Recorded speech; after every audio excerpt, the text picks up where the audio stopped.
PCOD आणि PCOS खरं तर सेमच आहे म्हणायला हरकत नाही. फक्त गर्भाशयाशी निगडीत काही समस्या दिसत असतील तर तो पीसीओडी म्हणतो आपण, आणि मग ते इतर सिस्टीम जेव्हा त्याच्यामध्ये इन्व्हॉल्व्ह होतात तेव्हा त्याला पीसीओएस असं म्हटलं जातं. हॉर्मोन्स जे आहे ते नॉर्मलाइज करणं आणि मग योग्य पद्धतीने गर्भधारणेसाठी प्रयत्न करणं, या गोष्टी करणं गरजेचं असतं. तर पीसीओडी किंवा पीसीओएस आणि थायरॉइड ह्याचा संबंध आहे का?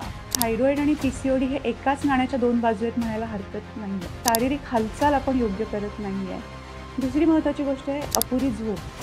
जंक फूडचं प्रमाण खूप वाढलेलं आहे, त्यामुळे जंक फूड मुलींमध्ये काय किंवा टीनएजमध्ये पर्टिक्युलरली मुलांमध्ये काय, काही जेनेटिक रिझन्स पण असू शकतात. मानसिक आरोग्यावर खूप जास्त परिणाम होतो पीसीओडीचा किंवा थायरॉइडचा.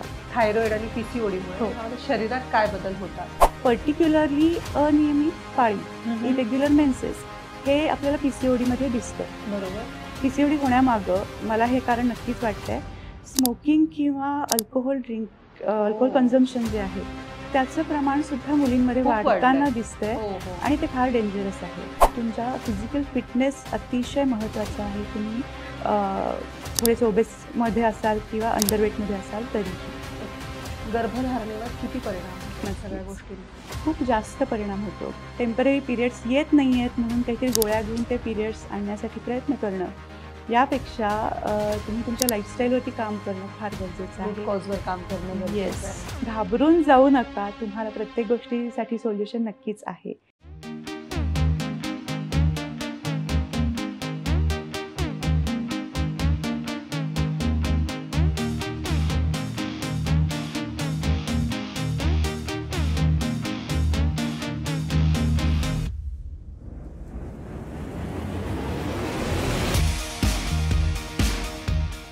WHO रिसेंट सर्वेनुसार 70% पीसीओडी केसेसचं निदानच होत नाही. आणि पीसीओडी जर झाला तर थायरॉइड होण्याची शक्यता ही 2.5 ते 5 पटींनी वाढते. तर हे नेमकं काय आहे? आणि तुम्हाला वेगळं सांगायची गरज नाही आहे. हल्लीच्या पालकांना आपल्या टीनएजर्स मुलींच्या बाबतीमध्ये हा जो प्रश्न आहे पीसीओडी, पीसीओएस, हे सतत दिसायला लागलेले आहेत. आजचा विषय हाच आहे. नमस्कार, मी संपदा हुद्देदार. थायरो संवाद ह्या आपल्या थायरॉइडवरील पहिल्या मराठी पॉडकास्टमध्ये तुम्हा सगळ्यांचं खूप खूप स्वागत. खूप खूप धन्यवाद. तुमच्याकडनं जो आम्हाला उदंड प्रतिसाद मिळतोय त्यामुळे एक वेगळ्या प्रकारची उर्मी येते आणि ह्या गंभीर आजारांवर बोलायला आम्हालाही सुचतंय. सो खूप आभार. आजच्या ह्या एपिसोडमध्ये आपण बघणार आहोत पीसीओडी आणि पीसीओएस म्हणजे नेमकं काय. खरंच हा खूप सिरियसली घेण्यासारखा विषय आहे का? आईवडिलांनी किती सतर्क राहणं गरजेचं आहे, किंवा योग्य आहार विहार किंवा म्हणजेच लाईफस्टाईलमध्ये जर योग्य बदल केले तर हा आपण सहज साध्य करू शकणारा आजार आहोत का? चला बघूया. आपल्यासोबत आहेत doctor Chandrashree Kulkarni, thyroid free for ever ह्या संस्थेच्या संस्थापिका आणि थायरॉइड रिव्हर्सल स्पेशालिस्ट. खूप खूप स्वागत डॉक्टर. थँक्यू संपदा. मी मध्यंतरी वाचत होते, पेपर्समध्ये लेख मालिका पण असतात हल्ली बऱ्याचशा. तर पीसीओडी आणि पीसीओएस बद्दल बऱ्याच गंभीर समस्यांचं त्यामध्ये सांगितल्या होत्या, डिस्कस केले होते, निराकरण पण दिलेलं होतं. पण आता तुम्ही थायरॉइड रिव्हर्सल स्पेशालिस्ट आहात तर मला तुमच्याकडनं जाणून घ्यायला आवडेल. येस, मला अगदी बेसिक पासून सगळं हवंय, कारण आपला ह्या जो पॉडकास्ट आहे त्याचा हेतूच हा आहे की लोकांपर्यंत योग्य माहिती योग्य वेळेमध्ये पोहोचवणं. अगदी खरं आहे. राईट. येस, नक्कीच आपण बोलूयात. नक्की. सो डॉक्टर, मला सगळ्यात आधी हा प्रश्न पडलाय की पीसीओडी आणि पीसीओएस म्हणजे काय आणि ह्या दोघांमध्ये फरक आहे? येस, पीसीओडी आणि पीसीओएस खरं तर सेमच आहे म्हणायला हरकत नाहीये. त्याचा लॉंग फॉर्म काय तर पॉलिसिस्टिक ओव्हेरियन डिसीज किंवा पॉलिसिस्टिक ओव्हेरियन सिंड्रोम. डिसीज म्हणजे काय, जो एकाच सिस्टीमशी निगडीत असेल तर त्याला डिसीज म्हटलं जातं, पण तेच सगळे सिम्पटम्स इतरही सिस्टीमवरती इम्पॅक्ट करत असतील तर तो सिंड्रोम असं आपण गृहीत धरतो. त्यामुळं पीसीओडी म्हणजे काय की फक्त गर्भाशयाशी निगडीत काही समस्या दिसत असतील तर तो पीसीओडी म्हणतो आपण. आणि पीसीओडीच पुढे एक्सटेंड होऊन किंवा त्याच्यामध्ये थोडेसे अजूनही आपण त्याच्याकडे लक्ष नाही दिलं आणि तो सिव्हिअर कंडिशनमध्ये जायला लागला की मग तो इतर सिस्टीमवरती सुद्धा इम्पॅक्ट करायला लागतो, जसं की हृदयावरती येतं, इन्शुलिन रेझिस्टन्सवरती येतो, आणि मग ते इतर सिस्टीम जेव्हा त्याच्यामध्ये इन्व्हॉल्व्ह होतात तेव्हा त्याला पीसीओएस असं म्हटलं जातं. पण जनरली पीसीओडीचं आपल्याला बघायला मिळतो आणि तो अगदी लहान मुलींमध्ये सुद्धा आता दिसायला सुरुवात झाली आहे. ही खूप काळजी करण्यासारखी गोष्ट नक्कीच आहे. हो, आणि मला हे थँक्यू सो मच. मला माहिती नव्हतं की PCOS ही नेक्स्ट स्टेप आहे म्हणून. Yes. म्हणजे आधी सुरुवातीला PCOD वरच लक्ष ठेवणं गरजेचं आहे. करेक्ट. ओके. डॉक्टर, PCOD किंवा PCOS आणि थायरॉइड ह्याचा संबंध आहे का? येस, नक्कीच आहे. आणि मी तर कायम म्हणते, म्हणजे आपल्या इन्फॉर्मेटिव्ह वेबिनारमध्ये पण मी हे सांगते की थायरॉइड आणि PCOD हे एकाच नाण्याच्या दोन बाजू आहेत म्हणायला हरकत नाहीये. बरं. कारण होत काय असतं, म्हणजे PCOD आपण ऐकलं, त्याचा लॉंग फॉर्म समजून घेतला, पण PCOD मध्ये एक्झॅक्ट होतं काय?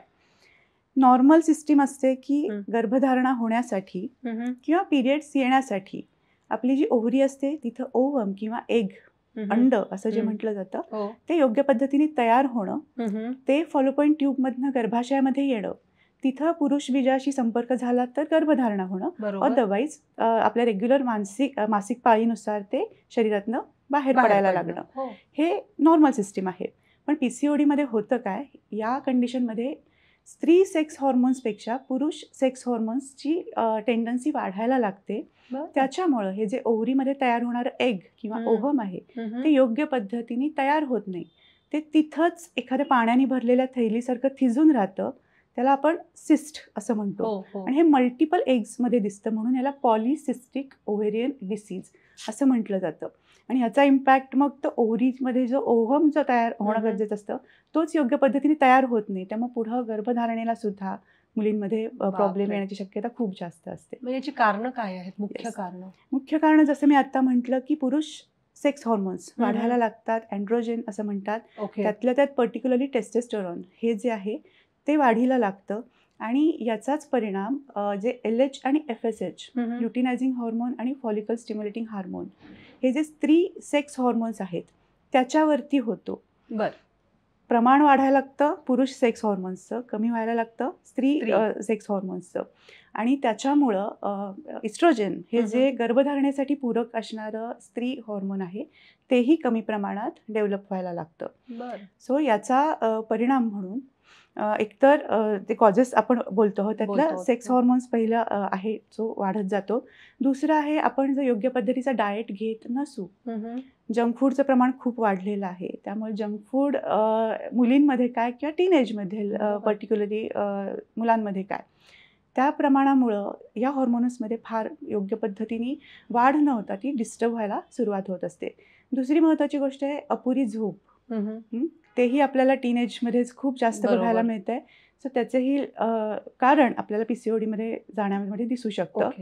अजून एक महत्त्वाचं आहे की शारीरिक हालचाल आपण योग्य करत नाहीये, एक्सरसाइजला आपण वेळच देत नाहीये. काही जेनेटिक रिझन्स पण असू शकतात की आई वडिलांना किंवा आजी आजोबांच्या काळामध्ये सुद्धा त्यांच्यामधून आलेले काही जीन्स आपल्या शरीरामध्ये असतील तर हे थोडेसे आता जे ट्रिगर होणाऱ्या गोष्टी आहेत, जंक फूड, एक्सरसाइजचा अभाव, त्या जेनेटिक गोष्टीला ट्रिगर करतात आणि मग PCOD होण्याची शक्यता खूप जास्त असते. जेनेटिक हे कारण असू शकतं डॉक्टर PCOD? जेनेटिकमध्ये येस असू शकतं. आईची जशी टेंडन्सी आपण ऐकतो सुद्धा की आईचे पिरियड्स 40व्या वर्षी गेले होते तर माझेही जातील, किंवा मग तिचे 50 पर्यंत पिरियड्स होते तर मग मला काही काळजी करायचं कारण नाही, मलाही तिथपर्यंत जाईल. सो त्या पद्धतीचे जीन्स नक्कीच शरीरामध्ये असतात मुलीमध्ये पर्टिक्युलरली. सो त्याला ट्रिगर जर आपण केलं की ते आईच्या हॉर्मोन्समध्ये सुद्धा डिस्टर्बन्स असेल आणि आपण त्याच्याकडे लक्ष दिलं नाही मुलीच्या बाबतीत, तर नक्कीच तिला हा त्रास होऊ शकतो पुढे जाऊन. खूप महत्त्वाचा मुद्दा आहे हा, ऍक्च्युली सगळ्यांनीच लक्ष देण्यासारखा आहे. डॉक्टर, PCODची कारणं काय आहेत आणि त्याचा थायरॉइडशी काय संबंध आहे? येस, नक्कीच. PCODची कारणं सगळ्यात महत्त्वाचं आता मी जसं म्हटलं की हॉर्मोनल चेंजेस होतात आणि मेल सेक्स हॉर्मोन्स स्त्री शरीरामध्ये जास्त वाढायला लागतात, पर्टिक्युलरली अँड्रोजेन म्हणतात त्याला. दुसरं महत्त्वाचं कारण आहे जंक फूड किंवा डाएटवरती आपलं लक्ष नसणं. तिसरं आहे एक्सरसाइजचा अभाव. शारीरिक हालचाली होणं फार गरजेचं आहे, पण आजकाल बैठं काम सगळीकडेच वाढलेलं दिसतंय. चौथं अजून एक महत्त्वाचं त्याच्या मागं कारण नक्कीच आहे, म्हणजे जेनेटिक असू शकतं. आईच्या हॉर्मोन्समध्ये त्या पद्धतीचा काही डिफॉल्ट असेल किंवा तिच्यामध्ये काही प्रॉब्लेम्स असतील तर नक्कीच ते पुढच्या पिढीमध्ये जातात. ते जीन्स त्या मुलीच्या शरीरामध्ये असतात पण त्याला ट्रिगर जर आपण नाही केलं, योग्य काळजी घेतली, तर आपल्याला पीसीओडी किंवा थायरॉइड सारखे आजार होत नाहीत. पण जनरली ते होताना दिसत नाहीये. आणि एक महत्त्वाचं कारण म्हणजे इन्शुलिन रेझिस्टन्स. इन्शुलिन रेझिस्टन्समुळे जे इन्फ्लमेशन वाढतं, त्या इन्फ्लमेशनचा परिणाम ह्या ओव्हरीवरती होऊन जे सिस्ट फॉर्मेशन होतं ते इन्फ्लमेशनच आहे ना एक पद्धतीचं. तर त्यामुळं सुद्धा हे पीसीओडी होण्याची शक्यता खूप जास्त असते. सो याचा थायरॉइडशी काय संबंध आहे? LH आणि FSH मी मगाशी म्हटलं की ते स्त्री सेक्स हॉर्मोन्स आहेत, ते आपल्याला गर्भधारणेसाठी किंवा पिरियड्स येण्यासाठी सुद्धा महत्त्वाचे असतात. हे LH आणि FSH आपल्या ब्रेनमधल्या हायपोथॅलॅमसच्या पिट्युटरी ग्लँडमधून सिक्रेट होत असतात. आणि सेम TSH जे थायरॉइडमध्ये आपण चेक करतो, थायरॉइड स्टिम्युलेटिंग हार्मोन, ते सुद्धा या सेम साईटमधून सिक्रेट होत असतं. त्यामुळेच जेव्हा आपल्याला हे 2 हॉर्मोन्स डिस्टर्ब होताना दिसतात, TSH वरती सुद्धा त्याचा परिणाम होताना आपल्याला दिसतो. आणि मग जे पुढं जाऊन इस्ट्रोजेन, प्रोजेस्टेरॉन ह्या स्त्री हॉर्मोन्सना तयार होण्याची जी काही टेंडन्सी असते त्याच्यावरती इफेक्ट होतो आणि ती योग्य पद्धतीने होत नाहीत. आणि मग पुढं जाऊन अनियमित पाळी असणं, हेवी मेन्सेस असणं किंवा मेन्सेस न येणं, पिरियड्सचे डेट येते पण ऑलिगोमेनोरिया असं त्याला म्हणतात, की अगदी कमी ब्लिडिंग होतं आहे, कमी स्पॉटिंग होतं आहे, अशा पद्धतीचे त्रास होऊ शकतात. त्यामुळं पीसीओडीच्या पेशंट्सनी ही काळजी घेणं खूप गरजेचं आहे. पुढं जाऊन त्यांना थायरॉइड होण्याची शक्यता खूप जास्त असू शकते. थायरॉइड आणि पीसीओडीमुळे यामध्ये शरीरात काय बदल होतात किंवा जनरली आपलं पहिलं लक्षण जे आहे मेन्स्ट्रुअल सायकलवर परिणाम होणं, हेच आहे की याच्या व्यतिरिक्त काही लक्षणं दिसतात? अनियमित पाळी हे तर मेन कारण आपल्या दोनही लक्षणांमध्ये दिसतं. पण त्यामध्ये सुद्धा आपण डिफरन्शिएट कसं करू शकतो की थायरॉइडमुळे आहे की पीसीओडीमुळे आहे. तर पर्टिक्युलरली अनियमित पाळी, इरेग्युलर मेन्सेस, हे आपल्याला पीसीओडीमध्ये दिसतं. बरोबर. हायपोथायरॉइडिझममध्ये हेवी मेन्सेस, ब्लिडिंग जास्त होणं किंवा अगदी कमी वेळात पुन्हा पुन्हा पिरियड्स येणं, अगदी 15 दिवसांनी पिरियड्स येणं, ही जी टेंडन्सी आहे ती हायपोथायरॉइडिझममध्ये दिसते. आणि हायपरथायरॉइडिझममध्ये पिरियड्स अगदी लाईटर असणं, डेट वाईज येत आहेत मे बी, पण अगदी स्पॉटिंग होत आहे, किंवा मग ॲब्सन्स ऑफ मेन्सेस, या पद्धतीचा त्रास जो आहे तो हायपरथायरॉइडिझममध्ये होऊ शकतो. त्यामुळे या सिम्पटम्सनुसार आपण थोडंसं डिफरन्शिएट करू शकतो की पेशंट कुठल्या डिसीजमध्ये आहे. डिसीज म्हणण्यापेक्षा मला सगळ्यात महत्त्वाचा भाग काय वाटतो माहिती का, मानसिक आरोग्यावर होणारा परिणाम. म्हणजे हेवी फ्लो असणं किंवा हेवी मेन्सेस असणं हा पण एक प्रॉब्लेम आहे मोठा, किंवा लो मेन्सेस असणं, लो फ्लो असणं हा पण एक प्रॉब्लेमच आहे. त्यामुळे मानसिक आरोग्यावर किती परिणाम होतो डॉक्टर? मानसिक आरोग्यावर खूप जास्त परिणाम होतो पीसीओडीचा किंवा थायरॉइडचा. कारण पीसीओडीमध्ये आपण बघितलं की तुझा अजून एक प्रश्न मध्ये होता, तो मी आधी घेते, की अजून काय दिसतं पीसीओडी मध्ये सिम्पटम्स. तर जसं की मुलींमध्ये ॲक्ने, पिंपल्स येणं आहे, चेहऱ्यावर काळे स्पॉट्स येणं आहे, आणि पर्टिक्युलरली एक्स्ट्रा हेअर ग्रोथ चेहऱ्यावरती होणं. कारण पुरुष सेक्स हॉर्मोन्स, टेस्टोस्टेरॉन जेव्हा वाढलेलं असतं त्यावेळेला ही कंडिशन दिसते. आणि याचाच परिणाम म्हणून तू मानसिकतेचा जो प्रश्न विचारलास त्याच्यावरती खूप जास्त होतो. कारण मुलींच्या दृष्टीने सौंदर्य हे खूप त्यांच्या जवळचा विषय आहे म्हणायला हरकत नाहीये. आणि तिथंच तो इम्पॅक्ट होताना दिसतो. एक तर पिंपल्स, त्यामुळे तो चेहरा रुक्ष होणं, ड्राय होणं, ऑइली स्किन होणं, डलनेस दिसणं, ब्लॅकिश होणं, पॅचेस येणं चेहऱ्यावरती, या गोष्टी दिसतात. आणि ते hair growth, extra hair growth जी होते, मग त्याला काही ट्रीटमेंट केली जाते, लेझर म्हणा किंवा या.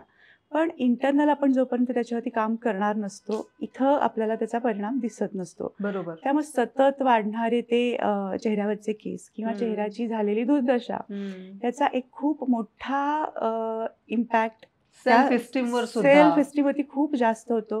आणि टीनएजमध्ये हे दिसणारे बदल आहेत. कॉलेज लाईफ सुरू झालेली असते त्यावेळेला एक वेगळ्या विश्वात आपण जात असतो, आणि तिथं यासारखे सिम्पटम्स दिसले की तो लो कॉन्फिडन्स फील करायला लागतात.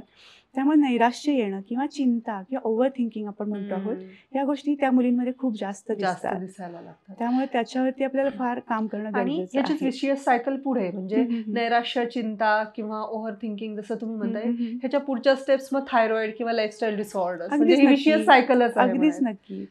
कारण जेव्हा आपण ओव्हर थिंकिंग मध्ये असतो, निगेटिव्ह काहीतरी थॉट्स मध्ये जात असतो, स्ट्रेस अननेसेसरी वाढत जातो, त्या स्ट्रेसचा परिणाम पुन्हा TSH लेवल डिस्टर्ब होण्यामध्ये ते नक्कीच होऊ शकतो. शकतं. आणि मूड स्विंग्स, चिडचिडेपणा, हे तर त्याच्या ओघाने आलंच त्याच्याबरोबर. पण बरेचदा ते पालकांना असं वाटतं की टीनेज आहे त्यामुळं हे थोडेसे हॉर्मोनल चेंजेस जे काही नॉर्मली होत असतात त्याच्यामुळे तो चिडचिडेपणा किंवा मूड स्विंग्स होत असतील, पण ते त्याच्यामुळेच फक्त नसतं, या सगळ्या डिस्टर्बन्समुळे पण नक्कीच असू शकतं. माझा पुढचा प्रश्न ऍक्च्युली तोच आहे की टीन एज मध्ये ज्या मुली आहेत आता प्रवेश करतात टीन एज मध्ये, त्यावेळेस पालकांनी त्यांच्या पर्टिक्युलर कुठल्या गोष्टींच्या बाबतीत सतर्क राहणं गरजेचं आहे? पर्टिक्युलरली पीसीओडी, पीसीओएस किंवा थायरॉइड यांची लक्षणं कुठली त्यांनी तात्काळ नोटीस करणं गरजेचं आहे आणि पुढचं पाऊल काय घेणं गरजेचं? बरोबर. खूप खूप छान प्रश्न आहे हा. कारण माझ्याकडं पीसीओडीसाठी जे येणारे पेशंट्स असतात ते मुलींपेक्षा पालकच असतात आणि ते जास्त टेन्शनमध्ये असतात की माझ्या मुलीचं कसं होणार पुढं. कारण सगळ्यात मेन इम्पॅक्ट झालेला असतो तो पिरियड्सवरती असतो.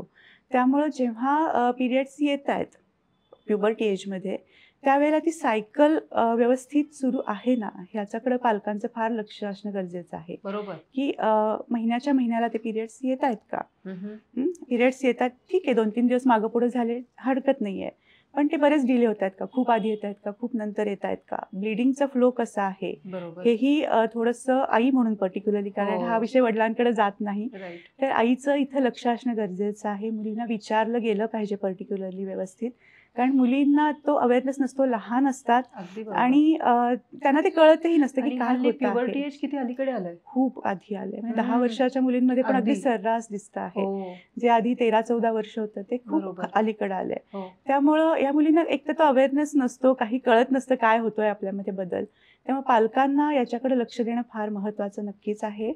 एक तर पिरियड्सची डेट बघणं आणि मेंटेन करणं किंवा लक्ष ठेवणं की योग्य पद्धतीने येते आहे का.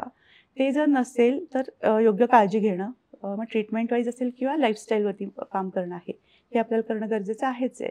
पण त्याबरोबर जे मूड स्विंग्स होत आहेत ते एक्स्ट्रीम लेवलला जात नाही आहेत ना. टीनेजमध्ये होणारे जे काही मूड स्विंग्स असतात ते थोडेसे लिमिटेड असतात म्हणायला हरकत नाही आहे, मॅनेजेबल असतात, आपण सांगितल्यानंतर ते ऐकतात.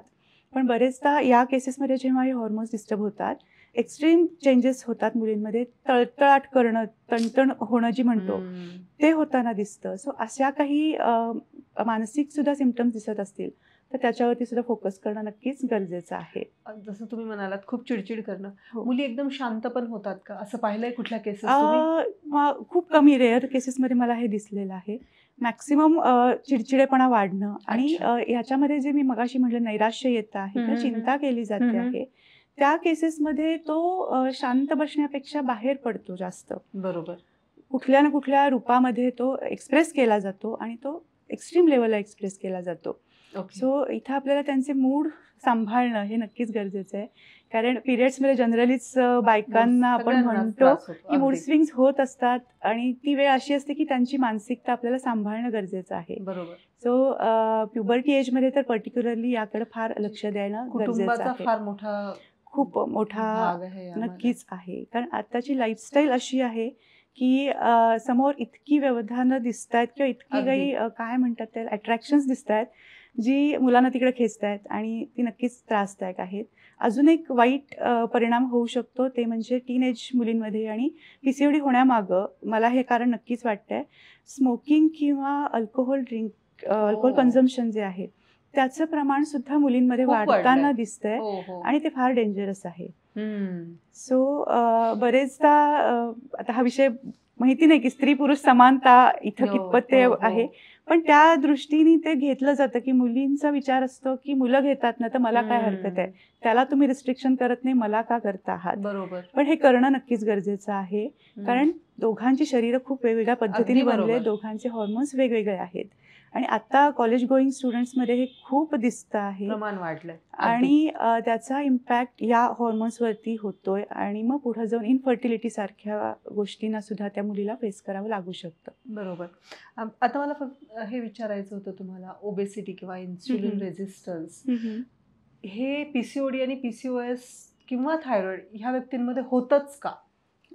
होतच होतं. म्हणजे जनरली ओबेसिटीच्या लोकांना पीसीओडी किंवा थायरॉइड होण्याची शक्यता खूप जास्त असते, पण हे एकच सत्य नाहीये. थिन आहेत म्हणून तुम्हाला हॉर्मोनल डिस्टर्बन्स होणार नाहीत असं नाहीये. सो ओबेसिटीमध्ये किंवा थायरॉइड आणि पीसीओडीमध्ये ओबेसिटी हे एक लक्षण आहे असं पण म्हणायला हरकत नाही आहे. सो जे बारीक लोक आहेत त्यांच्यामध्ये सुद्धा हे चेंजेस आपल्याला दिसतात आणि त्यांनी सुद्धा काळजी घेणं गरजेचं आहे.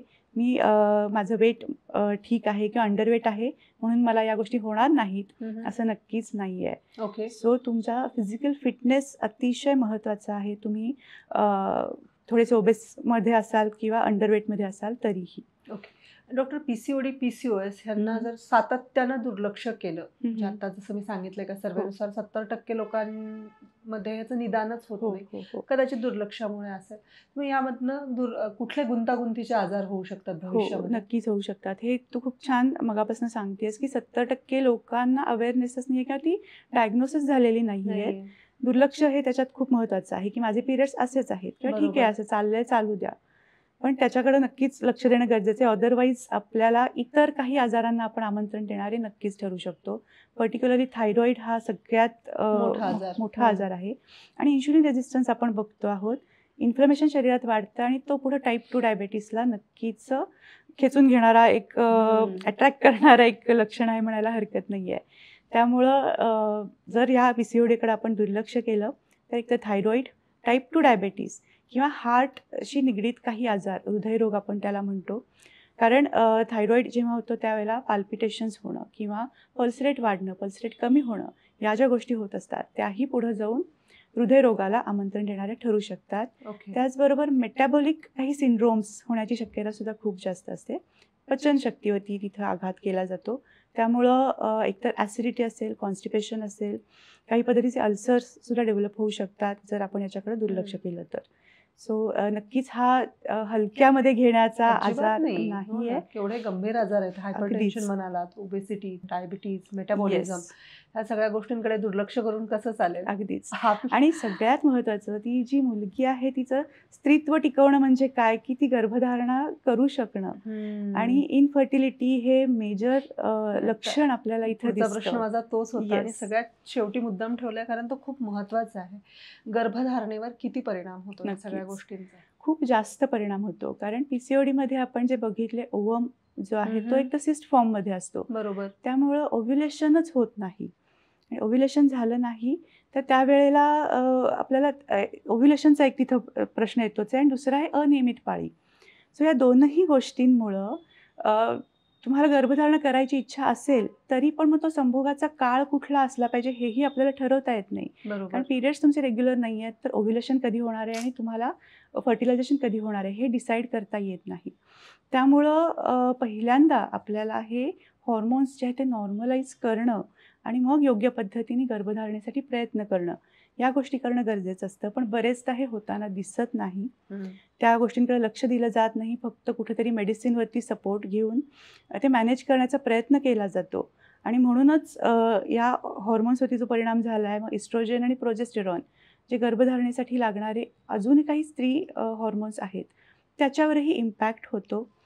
आणि त्याच्यामुळं मग गर्भधारणा होण्यासाठी मोठा प्रॉब्लेम पेशंट्समध्ये बरेचदा दिसू शकतो. आता एक शेवटचा प्रश्न डॉक्टर माझ्याकडनं ह्या सिरीजमधला की ह्यामध्ये आपण आयुर्वेदिक मेडिसिन्स किंवा लाईफस्टाईल चेंजेस ह्या सगळ्या गोष्टी जर व्यवस्थित आत्मसात केल्या आपण तर ह्यावर आपण मात करू शकतो? येस, नक्कीच करू शकतो. पण कुठलीही ट्रीटमेंट वापरायची हे फार महत्त्वाचं आहे. इथं कुठल्याही पॅथीला दोष देणं किंवा असं नाही, पण जेव्हा आपण ॲलोपॅथिक किंवा मॉडर्न मेडिसिनकडे जातो फक्त सिम्पटमॅटिक गोष्टींवरती तिथं काम केलं जातं आहे की पिरियड्स रेग्युलर येत नाही आहे, ठीक आहे हे हॉर्मोन्स घ्या किंवा इन्शुलिन रेझिस्टन्स डेव्हलप झाला आहे, मेटफॉर्मिन घ्या, मेल सेक्स हॉर्मोन्स वाढले ते कमी करण्यासाठी अजूनही काही मेडिसिन्स घ्या. हे करून आपण काय करतो आहोत, ओढून ताणून ते हॉर्मोन्स नॉर्मल करण्याचा मेडिसिनच्या सपोर्टनी प्रयत्न करतो आहोत. पण तो टेम्पररी उपाय आहे असं नक्कीच माझं म्हणणं आहे. कारण हा उपाय तुम्हाला फार काही चांगल्या कंडिशनकडे नक्कीच घेऊन जाणारा नाही आहे. जे ॲलोपॅथिक मेडिसिन्स आपण घेतोय त्याचे काही ना काही साईड इफेक्ट्स आपल्या शरीरावर दिसतात. त्यामुळं त्याच्यावरती फोकस न करता काही नॅचरल वेनी आपल्याला त्याच्यावरती काम करता येणं शक्य आहे का, किंवा हर्बल मेडिसिनचा वापर करणं. कारण सगळ्यात बेस्ट आहे लाईफस्टाईल मॉडिफिकेशन करणं.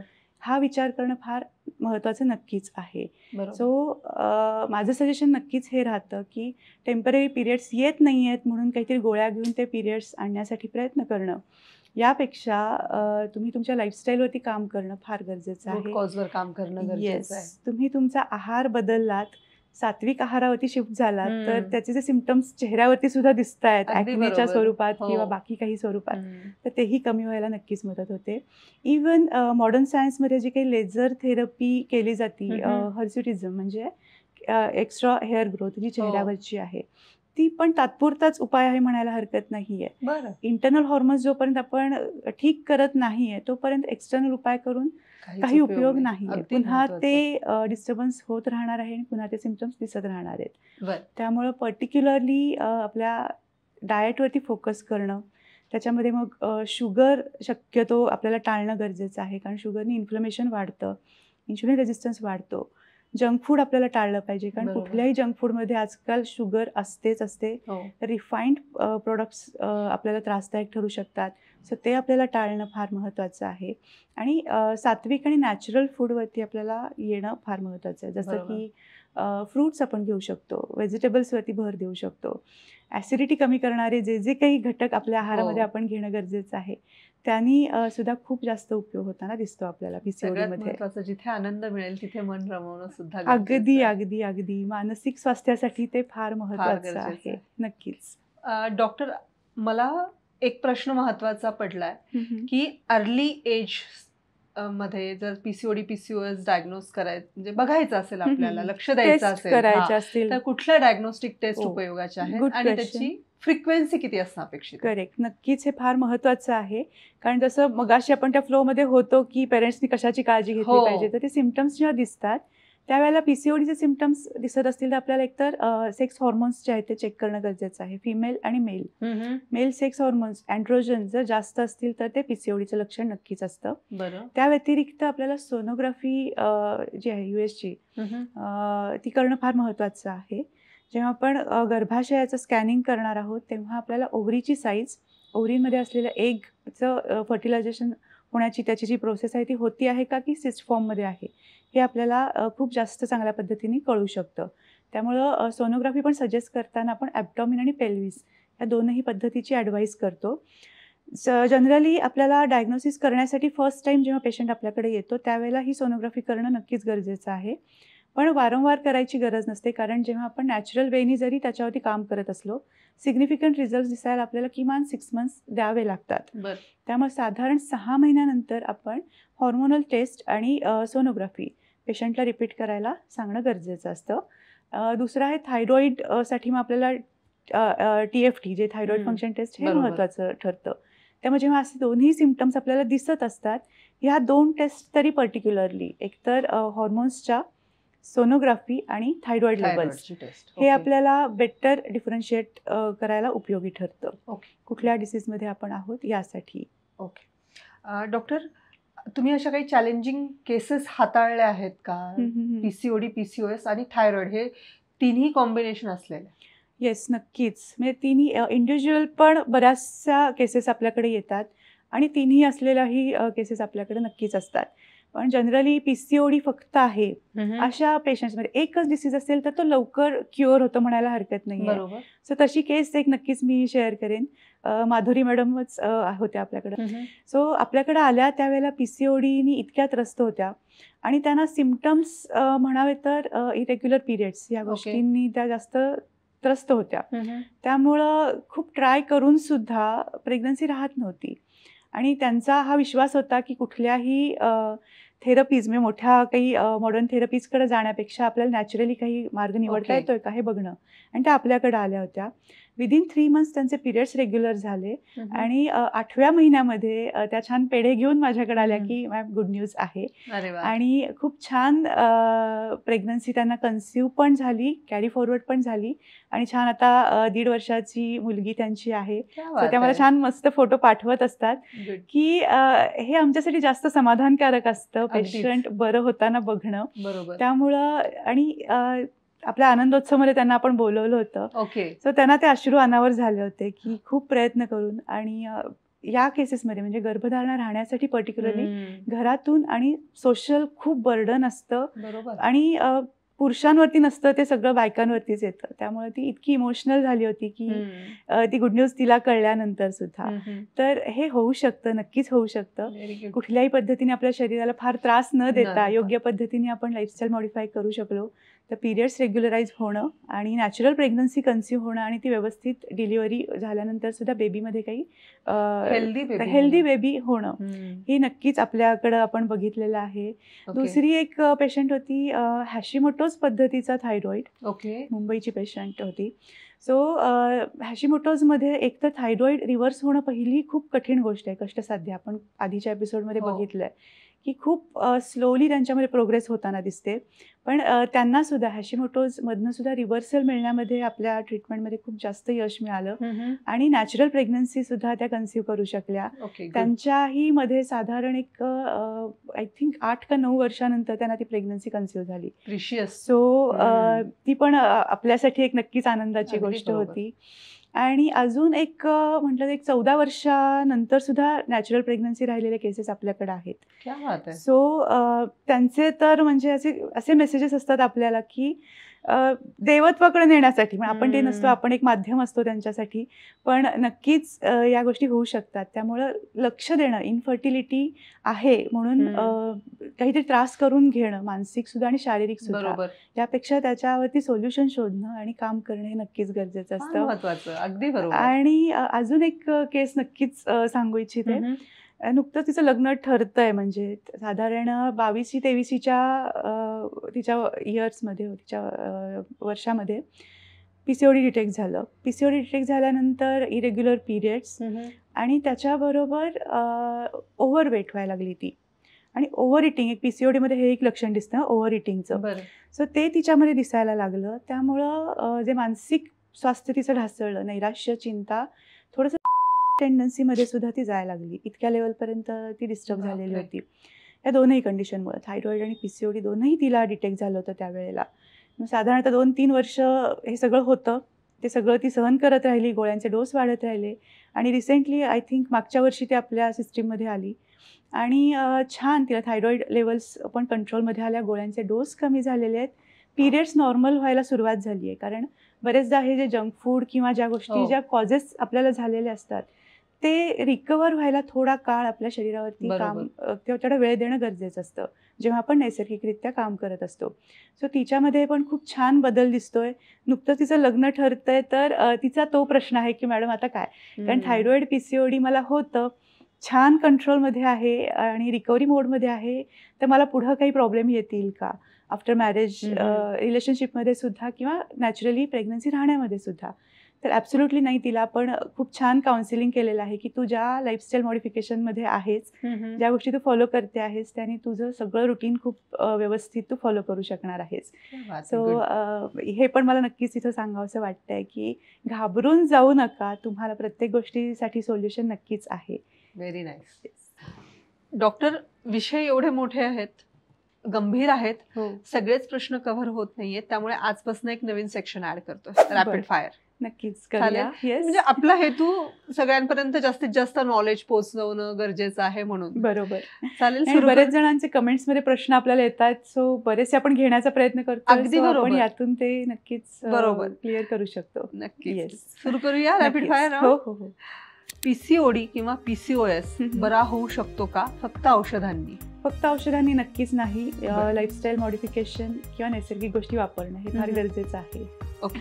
PCOS असताना प्रेग्नन्सीचे चान्सेस किती? PCOS असताना योग्य जर काळजी घेतली आपण आणि योग्य पद्धतीने ट्रीटमेंटचा भाग बनवून घेतली तर प्रेग्नन्सी राहू शकते. Okay, great. हिट एक्सरसाइज जास्त केल्यास सायकल्स बिघडू शकतात का? येस, बिघडू शकतात.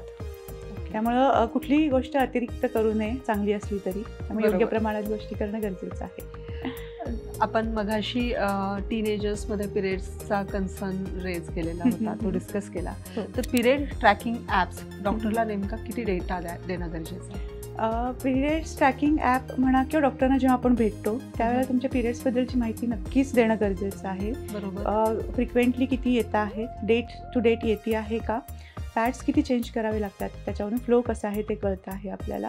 त्यामुळे ह्या नक्कीच कळवाव्या लागतात. आणि साधारण आफ्टर मॅरेज तुम्हाला जर प्रेग्नन्सी राहिली असेल किंवा ॲबॉर्शन झालेले असतील तर ही हिस्ट्रीसुद्धा पेशंट्सना आपल्याला सांगणं तेवढीच गरजेचं आहे. महत्त्वाची आहे. बरोबर.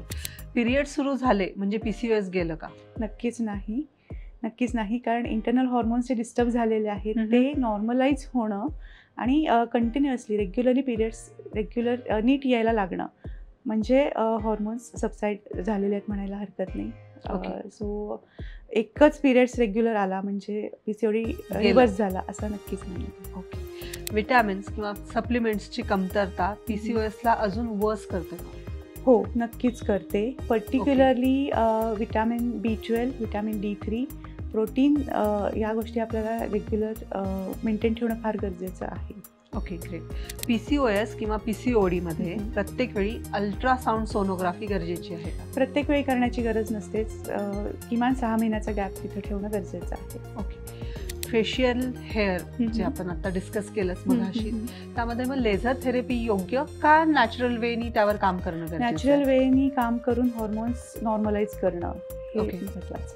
थँक्यू सो मच डॉक्टर आजच्या एपिसोडसाठी. सुंदर झाला एपिसोड.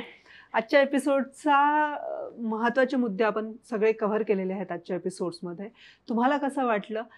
सगळ्यात महत्त्वाची टीप दिलेली आहे डॉक्टरांनी, ती म्हणजे नैसर्गिक पद्धतीने ह्या गंभीर आजारावर सुद्धा आपण मात सहजपणे करू शकतो. पण त्यासाठी लागणार आहे तुमचं सातत्य आणि ते तिथे मात्र कुठेही कमी पडू देऊ नका. अशा वेगवेगळ्या विषयांवर कुठल्या प्रश्नांची उत्तरं तुम्हाला हवी आहेत आम्हाला कमेंट्समध्ये जरूर कळवा. सगळ्यात महत्त्वाचं, डॉक्टर चंद्रश्री ह्या दर रविवारी थायरॉईड ह्या विषयावर एक वेबिनार घेतात. तो नक्की बघा, जिथे तुम्हाला अजून माहिती मिळेल आणि थायरॉईडवर आपल्याला कशा पद्धतीचे उपचार घेणं गरजेचं आहे हे सुद्धा कळेल. आमचं channel doctor Chandrashree Kulkarni thyroid free for ever हे जर अजून सबस्क्राईब केलं नसेल तर जरूर सबस्क्राईब करा, कारण हे तुमच्यासाठी आहे. Thank you so much.